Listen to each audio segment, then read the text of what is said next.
This is the moment Donald Trump abandoned Pam Bondi. If you look at the Department of Justice headquarters this Thursday morning, March 5th, 2026, you will see something unprecedented.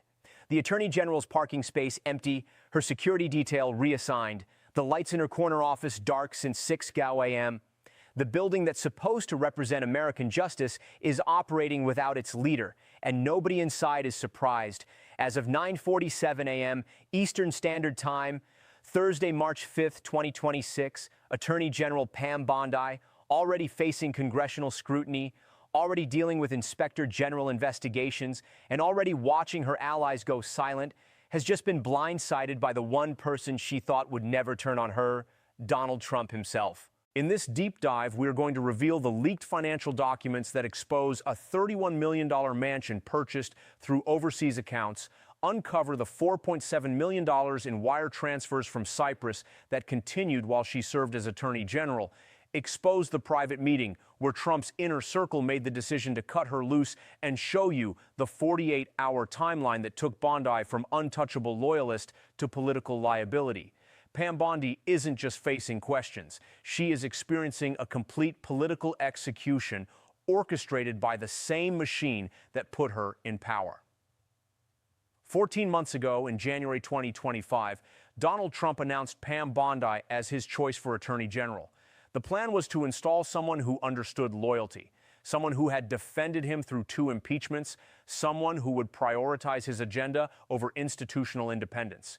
It was supposed to deliver a Department of Justice that worked for Trump, not against him. He promised his base that Bondi would go after his enemies, protect his interests, and never betray the movement that elevated her. But the cost wasn't just independence, it was the appearance of integrity itself. This meant destroying any separation between political loyalty and legal enforcement. This meant turning the Justice Department into what critics called a personal law firm. Congressional Democrats argued this appointment represented the final collapse of institutional guardrails. They warned that putting a political operative in charge of federal law enforcement would create exactly the kind of corruption scandal now unfolding. But Trump dismissed their concerns. He called them partisan attacks. He said Bondi was the most qualified attorney general in modern history. He assumed loyalty would be enough. He assumed the American public wouldn't care about ethics disclosures or financial entanglements or conflicts of interest. He assumed wrong. Bondi gambled that her past relationship with Trump would insulate her from scrutiny. She assumed that if problems emerged, he would protect her the way she protected him. She believed loyalty ran both directions. The documents leaked this week prove she miscalculated catastrophically. At 6:23 a.m. on Wednesday, March 4th, the first leak hit Politico. A congressional staffer, unnamed but verified by 3 separate sources, delivered 184 pages of financial records to the Senate Judiciary Committee. The package arrived in a manila envelope marked confidential, containing bank statements, wire transfer receipts, property deeds, and corporate registration documents that had been meticulously organized with yellow sticky notes marking the most damaging pages. For 2 hours, there was silence from official Washington. No statements, no denials, no defensive press releases, just the sound of phones ringing in Senate offices and reporters scrambling to verify what they were seeing. Then at 8:47 a.m., the mansion photos surfaced. The images showed everything. Aerial drone footage of the sprawling waterfront estate, close-ups of the marble entrance with imported Italian stone, wide shots of the infinity pool overlooking the Atlantic Ocean, and most damning recent photos showing construction crews working on renovations as recently as February 28th. The property wasn't some old investment sitting dormant. It was being actively upgraded while Bondi served as Attorney General. Witnesses inside the Capitol described chaos erupting in real time. Junior staffers printing documents at 7 a.m., their hands shaking as they read the wire transfer amounts. Senior senators canceling breakfast meetings to review the filings in secure reading rooms. Republican leadership huddling in private conference rooms with doors closed and phones confiscated. The room, according to one aide who spoke on condition of anonymity, went from normal morning business to crisis mode in minutes. The Senate floor, usually empty until 10 a.m., had 15 members present by 8:30, all requesting copies of the documents and asking staff whether they had known about this during confirmation. But the mansion was just the beginning. The nightmare was starting. While the Senate was processing the property records, the wire transfer logs were also being leaked to 3 major news outlets simultaneously. At that exact same moment, internal DOJ emails were landing in the inboxes of investigative reporters at the New York Times, the Washington Post, and Reuters, all showing the same pattern of overseas financial activity. And most shockingly, someone inside the White House was confirming to Fox News that the president had been briefed on the scandal 36 hours earlier and had already begun distancing himself from Bondi in private conversations with advisors. Pause. The documents show $4.7 million transferred from a Cyprus-based account called Mediterranean Financial Holdings to a Delaware LLC named Coastal Meridian Properties between March and September 2025. Not before Bondi took office, not during the transition period, during her tenure as a confirmed sitting attorney general, while she was making decisions about which cases to prosecute and which to drop, while she was overseeing investigations into foreign corruption. While she was testifying to Congress about DOJ independence, the transfers came in irregular amounts. $890,000 on March 15th, $1.2 million on May 3rd, $750,000 on June 22nd, $980,000 on August 8th, $880,000 on September 19th. Each one routed through 3 intermediary banks to obscure the origin, each one arriving in the Delaware LLC account within 48 hours, each one immediately used for property expenses, renovation costs, or simply sitting in the account gaining interest. Page 47 of the filing lists the property in devastating detail. A 14,000 FT oceanfront mansion in Palm Beach sitting on 1.8 acres of prime waterfront real estate, currently assessed at $31 million by county tax records. The title holder is listed as Coastal Meridian Properties, LLC, the same entity receiving the overseas wire transfers. Public records show Bondi as the registered agent for that LLC since 2019, a detail she failed to mention during confirmation hearings. But more importantly, she testified under oath that she had divested all business interests before taking office. The documents prove she didn't. The financial markets don't care about explanations. They care about instability at the top of law enforcement. Law. Within 90 minutes of the leaks going public, defense contractor stocks dropped 2.3% on concerns about DOJ procurement investigations being compromised. Legal compliance software companies saw their shares spike 4.1% as corporations rushed to audit their own government interactions. Law firm stocks that specialize in white-collar defense jumped 3.8% as general counsels across America started calling for emergency ethics reviews. The market was pricing in chaos before Washington even finished reading the documents. Wall Street understood what this meant. The Attorney General of the United States was potentially compromised by foreign money, and nobody knew how deep it went. According to leaks from sources inside the West Wing, an emergency call took place at 7:15 p.m. on Tuesday, March 3rd, 12 hours before the documents went public. We have learned from 2 senior administration officials that this wasn't a scheduled meeting. This was a crisis intervention.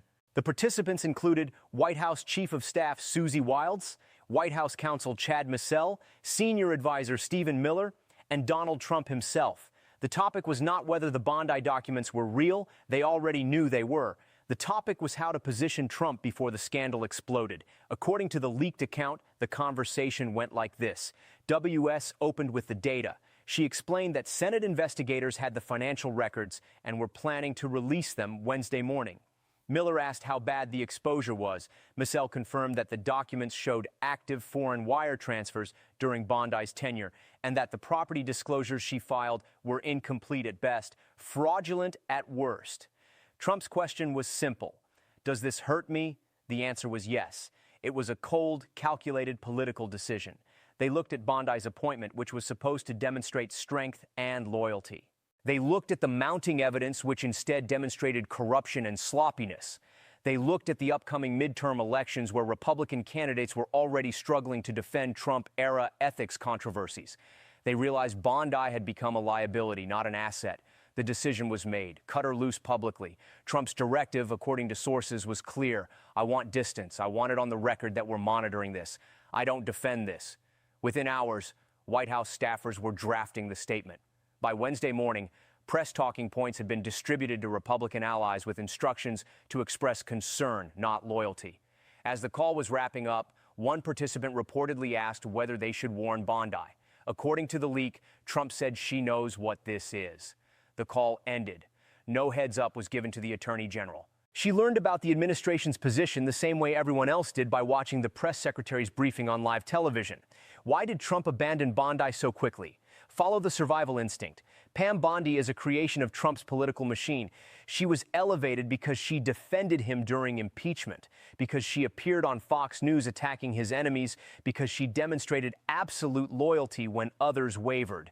But Trump wanted a shield, not a scandal. He wanted an attorney general who would protect him from investigations, not create new ones. Sources say Trump and his inner circle had a calculation meeting Tuesday night, the one we just described. The message was blunt.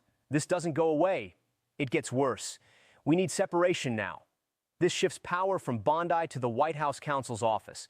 Bondi can no longer make independent prosecutorial decisions without every choice being questioned as potentially corrupt. She can no longer represent the administration in legal matters without her own legal problems overshadowing the case.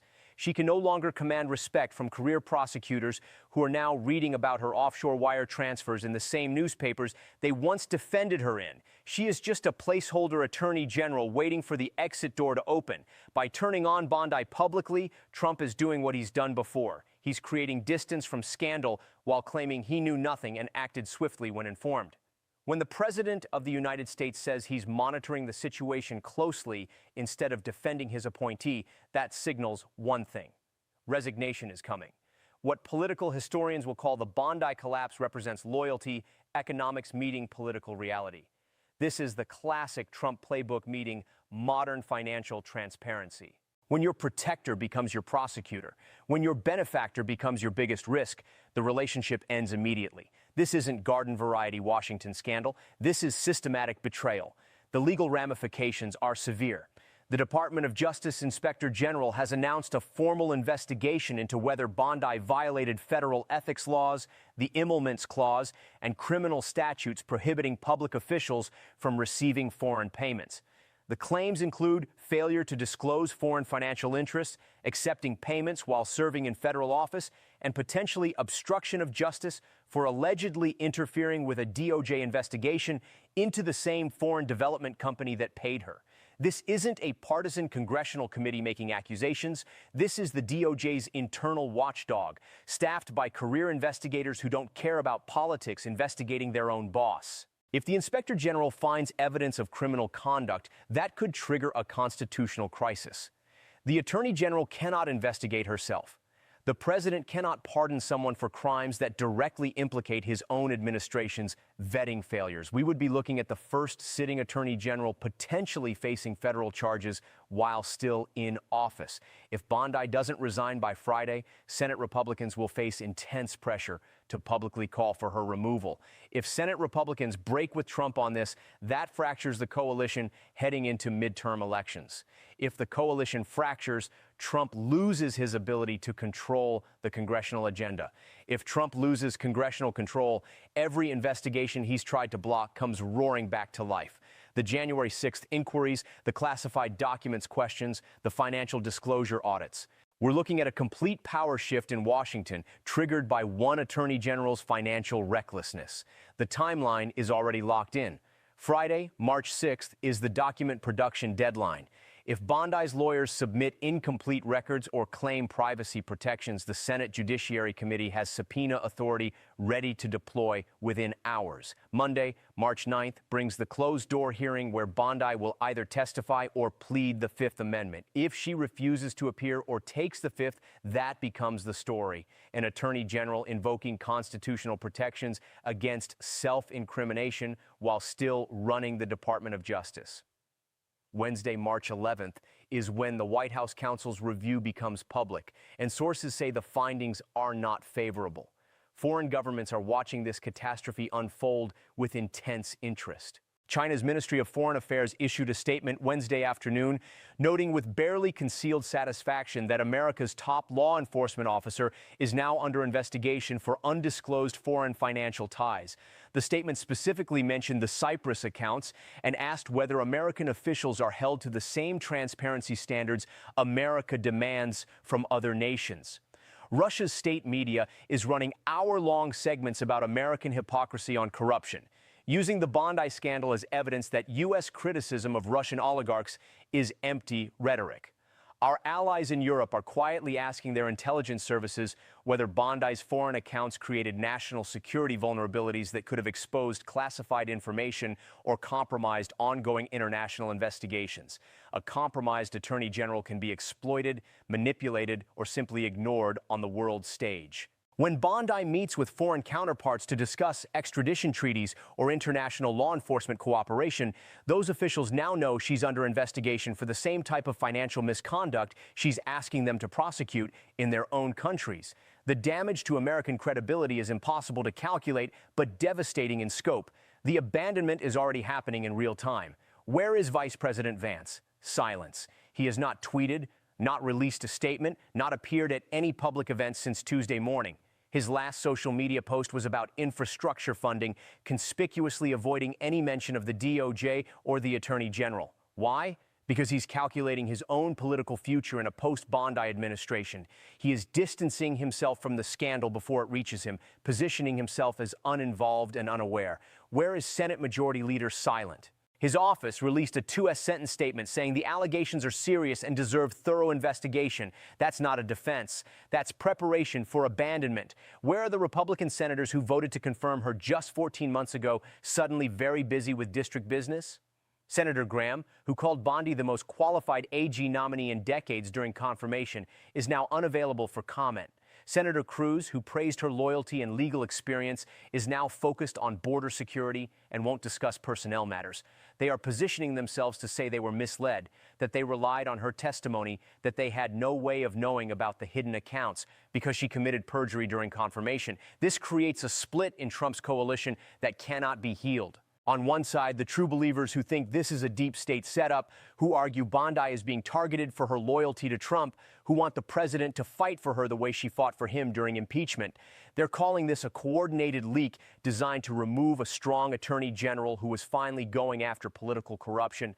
On the other side, the pragmatists who see the financial documents and realize defending this is political suicide, who understand that midterm voters don't forgive corruption scandals regardless of party loyalty, who need Trump to cut losses and move on before this becomes the defining issue of the election cycle. A divided Republican Party cannot hold the House, cannot expand the Senate majority, cannot execute Trump's legislative agenda. Republican candidates in swing districts are already facing attack ads featuring photos of the mansion and questions about whether they support an attorney general under federal investigation. The ads write themselves. While you struggled with inflation, she bought a $31 million mansion with overseas money. And Republicans want you to believe she's fighting for you. Reports from sources close to Bondi describe an attorney general who is isolated and paralyzed by the betrayal. She has stopped attending the 8 a.m. morning briefings that every previous attorney general treated as mandatory. She is working from her residence in Florida, not from her office in Washington, citing security concerns that her own staff describe as fabricated.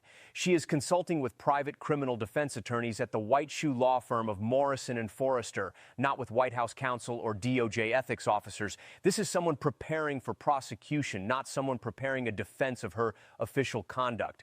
Staff members are describing someone who cannot accept that the protection she thought she had evaporated in 48 hours. She keeps asking advisors the same question on every phone call. Why isn't he defending me?